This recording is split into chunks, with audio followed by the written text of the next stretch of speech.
할렐루야. 네, 오늘도 청년부 예배를 드리게 해주신 하나님의 충만한 은혜에 감사하며 정말 이 시간 예배의 자리에 나온 청년들, 또한 영상을 통해 예배하고 있는 모든 청년들이 이번 주 한 주간도 매일매일의 삶이 하나님의 은혜와 사랑 안에서 기쁨과 감사함이 넘쳐나는 그런 한 주의 삶이 되길 소망합니다. 우리 옆에 분들과 손아트하시면서 인사하도록 하겠습니다. 샬롬, 주의 이름으로 사랑합니다. 네. 오늘은요, 함께하는 신앙이라는 제목으로 말씀을 전하려고 합니다. 한 이야기가 있습니다. 추운 산속에서 등산하던 두 사람의 이야기입니다. 한 두 사람이 추운 날씨 가운데 겨울에 등산을 하게 됩니다. 올라가는 길에는 날씨가 맑았지만 내려오는 길에는 무릎까지 눈이 쌓일 정도로 폭설이 내려서 어디가 입구인지 어디가 내려가는 길인지 알지 못할 만큼 눈이 뒤덮여 있는 무릎까지 오는 그 산길을 두 사람이 지나고 있었습니다. 그렇게 발이 푹푹 빠지는 그 눈 덮인 산길을 걸어가던 그 두 사람이 어떤 쓰러진 한 사람을 만납니다. 여러분 같으면 어떻게 하실 건가요? 만약에 그 두 사람 중에 한 명이라면 데리고 가실 건가요? 아니면 두고 가실 건가요? A라는 사람은요, 언제 밑에 우리가 내려갈지 모르니 그냥 두고 가자. 어쩔 수 없다. 우리 잘못하다가 셋 다 죽는다 라고 말합니다. 근데 B라는 사람은요, 아니다. 너무 불쌍하다. 죽게 내버려 둘 수는 없지 않냐? 데리고 가자 라고 말합니다. 결국에 실랑이 하던 중에 A는 그냥 혼자 내려갑니다. 혼자 남은 사람은요, 이 쓰러진 사람을 들쳐매고 낑낑대며 땀을 뻘뻘 흘리며 내려갑니다. 내려가던 와중에 한 사람을 보게 됩니다. 누구였을까요? 바로 먼저 갔던 사람이었습니다. 그 먼저 갔던 사람은 저체온증으로 결국 세상을 달리하는 죽게 되었던 그러한 이야기입니다. 이 이야기를 들어보신 청년들도 있을 것입니다. 이 이야기가 주는 교훈이 무엇일까요? 힘든 사람을 보면 지나치지 마라. 등산은 어차피 내려오니까 올라가지 마라. 이러한 교훈을 줄까요? 여러 가지 교훈이 있을 수 있지만 가장 핵심은 우리가 함께 해야 한다라는 것입니다. 추운 날씨 가운데 서로의 체온을 나누었던 그 사람들은 살았지만 혼자 길을 나아가서 결국에 죽음에 이르렀던 그 사람의 모습을 통해서 우리는 함께 해야 한다라는 교훈을 얻게 됩니다. 이와 같이 우리의 신앙생활 가운데서 우리는 함께하는 신앙이 되어야 한다라는 것입니다. 혼자 하는 신앙이 아니라 함께하는 신앙이 되어야 합니다. 더 나아가 함께함으로 승리하는 그러한 우리의 믿음의 신앙이 되어야 한다라는 것입니다. 오늘 읽지는 않았지만 우리 9절에서 11절 말씀 다시 한번 읽어보도록 하겠습니다. 시작. 두 사람이 한 사람보다 나음은 그들이 수고함으로 좋은 상을 얻을 것임이라. 혹시 그들이 넘어지면 하나가 그 동물을 붙들어 일으키려니와 홀로 있어 넘어지고 붙들어 일으킬 자가 없는 자에게는 화가 있으리라. 또 두 사람이 함께 누우면 따뜻하거니와 한 사람이면 어찌 따뜻하랴. 아멘. 기쁨을 나누면 배가 되고 슬픔을 나누면 반이 된다라는 말이 있습니다. 그런데 요즘 시대에는 이 말이 다르게 말한다고 말합니다. 요즘 시대에는요, 기쁨을 나누면 시기와 질투를 얻게 되고 슬픔을 나누면 배가 된다라고 말합니다. 하지만 오늘 우리는 본문의 말씀을 통해서 함께하는 신앙이 되기 위해서는 어떻게 해야 하는가? 우리가 함께하면 슬픔이 배가 되고 기쁨이 배가 되는 것이 아니라 시기와 질투를 얻는 것이 아니라 우리가 함께함 가운데 그리스도인 된 자로서 우리가 교회 공동체로서 하나됨을 통하여서 우리가 어떠한 믿음의 삶을 살 수 있는지에 대해서 말씀을 전하고자 합니다. 세상은 함께하면 불편함이 넘쳐난다라고 말합니다. 하지만 우리는 믿는 자로서 믿음의 공동체로서 함께함을 통해서 어떠한 이익과 또한 우리의 신앙의 삶에 어떠한 삶을 살아가야 되는지 그것에 대해서 말씀을 함께 나누고자 합니다. 먼저 우리는 첫 번째로 승리해야 합니다. 본문에서 말씀하고 있습니다. 한 사람이면 패하겠거니와 라고 말씀하고 있습니다. 우리는 많이 넘어지며 또한 넘어갑니다. 어디에요? 세상에. 베드로전서 5장 8절 말씀, 근신하라 깨어라 너희 대적 마귀가 우는 사자같이 두루 다니며 삼킬 자를 찾나니 라고 말씀합니다. 세상에 살아가면서 많은 유혹과 핍박, 고민하게 되는 일들이 우리의 삶 가운데 너무나도 많이 넘쳐납니다. 그렇다면 이러한 세상 속에서 우리는 어떻게 패하지 않고 승리할 수 있을까요? 먼저 요한일서 5장 4절 말씀 다시 한번 읽어보도록 하겠습니다. 시작. 무릇 하나님께로부터 난 자마다 세상을 이기느니라. 세상을 이기는 승리는 이것이니 우리의 믿음이니라. 아멘. 우리는요 믿음으로 승리해야 합니다. 다시 한번 말씀드립니다. 우리는 믿음으로 승리해야 합니다. 믿음 게임이라는 게임 아시나요? 한 사람이 의자에 올라가 있고 뒤로 이렇게 뒤에 있는 받쳐주는 사람을 믿고 몸을 뒤로 누이는 그런 게임입니다. 해본 적 있는 청년이 있나요? 네, 있죠. 만약에 우리 청년들 가운데 제가 밑에다 받쳐줄게요 하면 이렇게 믿고 뒤로 누울 청년 있으신가요? 네, 그래도 몇 분 들어주셨네요. 그래서 우리가 믿음으로 이 세상을 승리해야 한다라고 말씀드렸는데, 우리는 하나님께로부터 난 자라는 그 사실, 하나님의 자녀, 천국 백성이라는 그 사실 안에서 우리는 그 믿음으로 담대히 나아가야 한다라는 것입니다.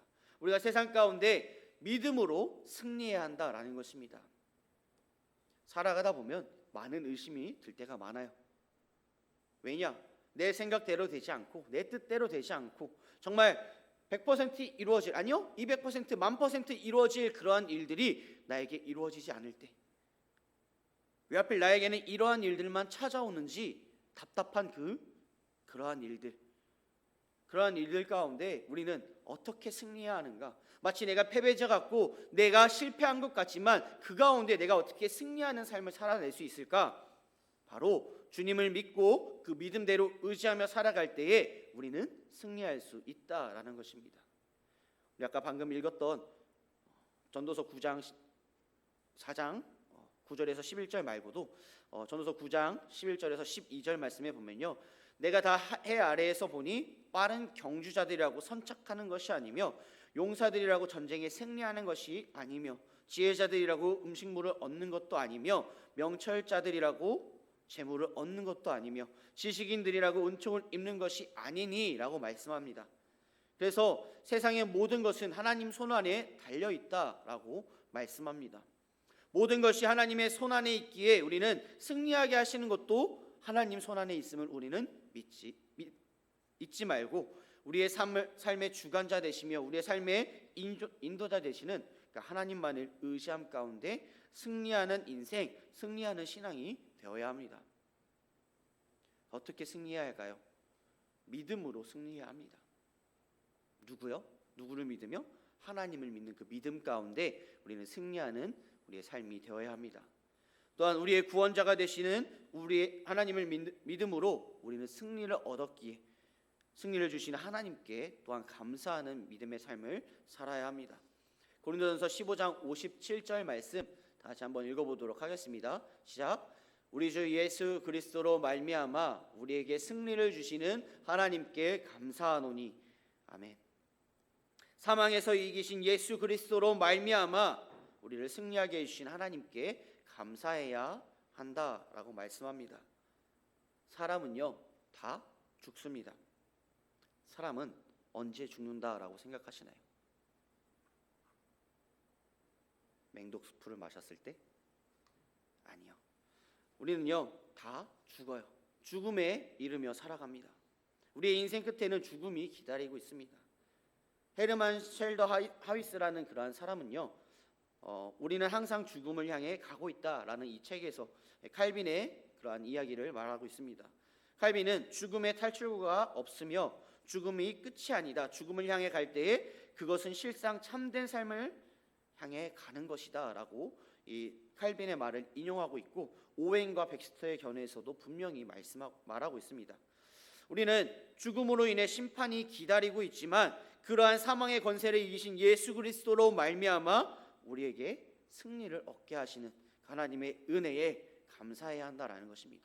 다시 한번 말씀드립니다. 우리를 구원해 주신 예수 그리스도의 보혈을 믿음으로써 승리를 얻고 그 승리를 얻음에 우리는 감사하는 믿음의 삶이 되어야 한다라는 것입니다.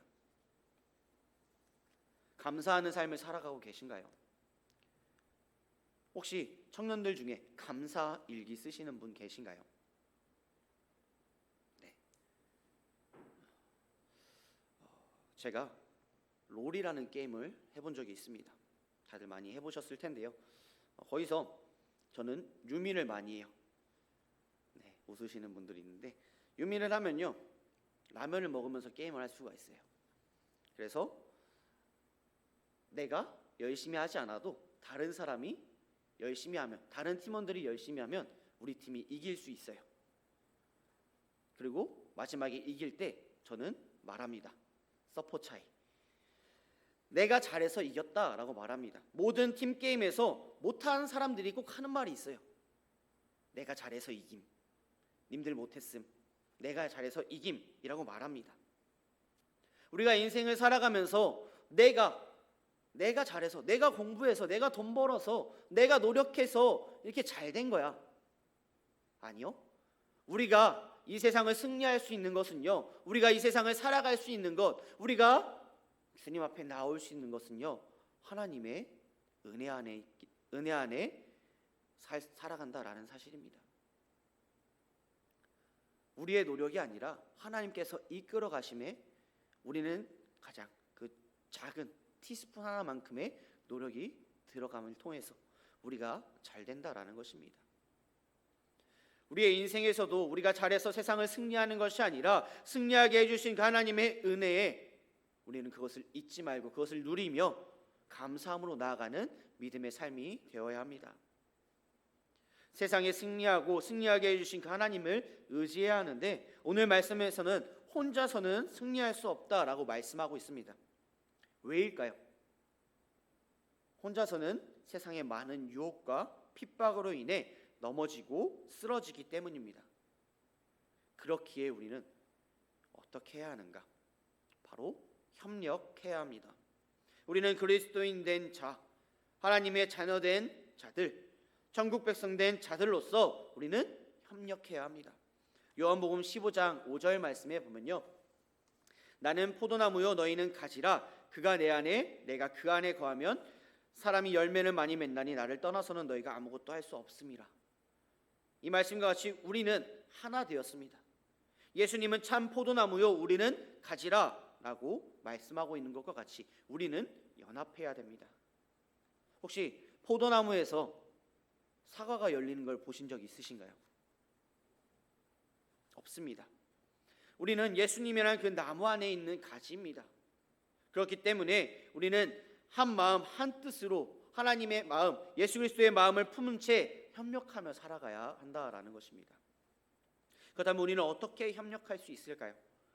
먼저 첫 번째로 우리는 이해하며 품어야 합니다. 그리스도의 사랑으로 품어야 합니다. 나에게 해를 끼치는 그러한 사람에게 사랑으로 품을 수 있을까요? 예수님께서는요 말씀하십니다. 사랑으로 품어라. 심지어 원수까지도 사랑하라 라고 말씀하십니다. 마태복음 5장 44절 말씀, 나는 너희에게 이르노니 너희 원수를 사랑하며 너희를 박해하는 자를 위하여 기도하라. 아니요, 사랑하라에서 더 나아가서 기도하라 라고 말씀하십니다.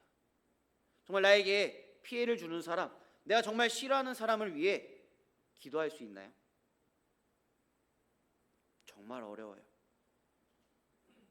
기도보다, 그 사람을 사랑하기보다 지나가다가 문지방에 발 콕 찧어라 등등의 안 좋은 그러한 저주의 말을 할지언정 그 사람을 위해 기도하고 사랑하기란 너무나도 어렵습니다. 심지어 마태복음 5장 39절에서는 너희가 오른편 뺨을 맞거든 왼편 뺨을 돌려대라 라고 말씀합니다. 제가 이렇게 톡 때리면 가만히 참을 분 계신가요? 없죠. 더 크게 때려야죠. 그렇죠? 오늘 말씀에서는 우리에게 교훈하고 있습니다. 오른편 뺨을 맞으면 같이 이렇게 더 내가 맞은 것보다 더 세게 때리는 것이 아니라 반대편 뺨을 돌려대라라고 말씀합니다. 나에게 해를 끼치며 정말 원수 같은 그러한 사람까지 품으며 그를 사랑하며 그를 위해 기도하라 라고 말씀합니다. 정말로 쉽지 않아요. 하지만 우리에게 말씀하십니다. 사랑하라, 품어라 라고 예수님께서는 우리에게 말씀하십니다. 왜냐? 예수님께서 우리를 사랑하신 것 같이 우리 또한 우리도 이웃을 사랑해야 한다라는 것입니다. 예수님께서 우리를 사랑하신 것 같이 우리도 사랑으로 이해하며 품어야 한다라는 것입니다. 왜냐하면 우리가 예수님 앞에 해를 끼치고 원수된 자 같은 그런 존재들이기 때문입니다. 죄인된 자들이기 때문에 우리는 예수님을 매일매일 매 순간순간 매 초마다 예수님을 십자가에 못 박는 그러한 자들이기 때문입니다. 아닌데요? 저 바르게 사는데요? 말씀도 매일 보고 기도도 매일 하는데요? 아니요. 그 가운데 우리는 범죄함 가운데 살아가고 있다라는 것입니다. 왜냐? 우리는 죄인이기에. 죄 가운데 살아가며 회개보다 불평과 불만이 넘쳐나는 우리의 삶 가운데 예수님이 우리에게 한 발자국 다가오시면 두 발자국 뒤로 멀어나는 우리와 같이 그러한 존재들인 우리를 사랑하시고 우리를 위해 십자가에 죽으시고 그 보혈로서 구원해 주셨다라는 사실입니다. 그렇기에 우리 또한 이해하며 품으며 사랑해야 한다라는 것입니다. 또한 우리가 협력하기 위해서는요, 함께 해야 합니다. 어떠한 마음으로 함께 해야 하는가? 몸이 멀어지면 마음도 멀어진다라는 그런 말이 있습니다. 혼자 하는 것보다 함께 동역하는 것이 아름다우며 거기에 상급 또한 있다라고 9절 말씀에서 말씀하고 있습니다. 두 사람이 한 사람보다 나으면 저희가 수고함으로 좋은 상을 얻을 것임이라 라고 말씀합니다. 쉬운 말 성경에서는요 이렇게 말씀하고 있습니다. 내가 또 깨닫고 보니 혼자보다는 둘이 더 낫다. 혼자서 애쓰는 것보다 둘이서 함께 일하고 노력할 때 더욱 좋은 결과를 얻을 수 있기 때문이다 라고 솔로몬은 고백하고 있습니다. 이를 통해서 잘 알 수 있듯이 어떤 일을 하든지 혼자가 아닌 여럿이서 함께 협력하는 것이 얼마나 큰 유익이 되는지 교훈하고 있습니다. 연합은 시련조차 이겨내는 힘이 되지만 분열은 해와 화를 초래할 뿐입니다.